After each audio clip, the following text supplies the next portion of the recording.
Sangira-ngirai defi bazita lumbongi lalava auri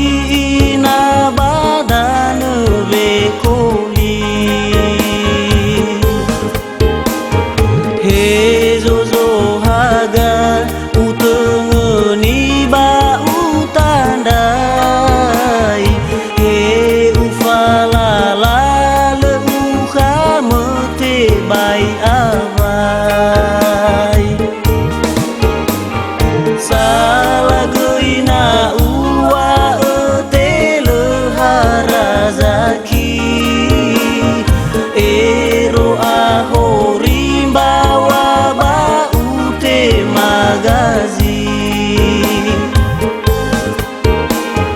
havai ite bay uire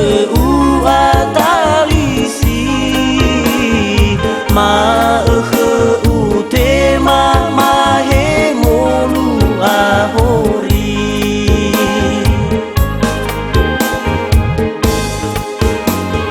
hai deu be khewina nai tarya basaki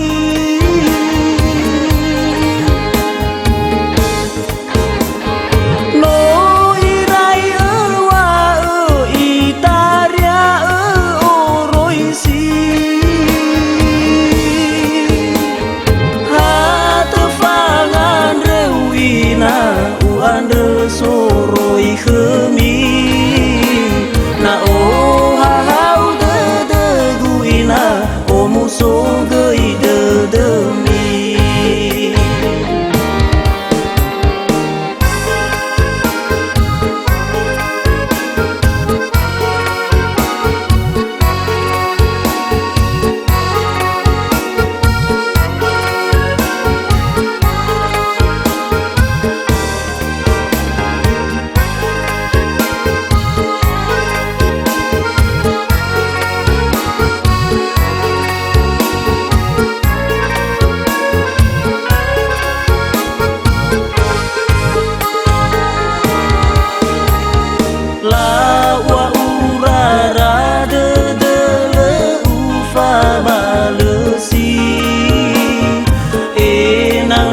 sofana u alio fagohi da u oi gede de hale fangalui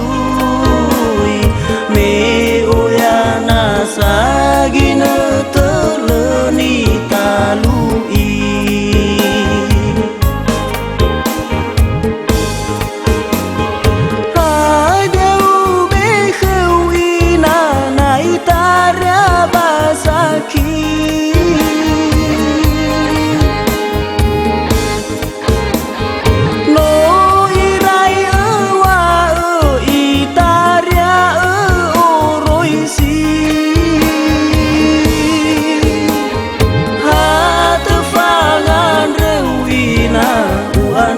soroi khemi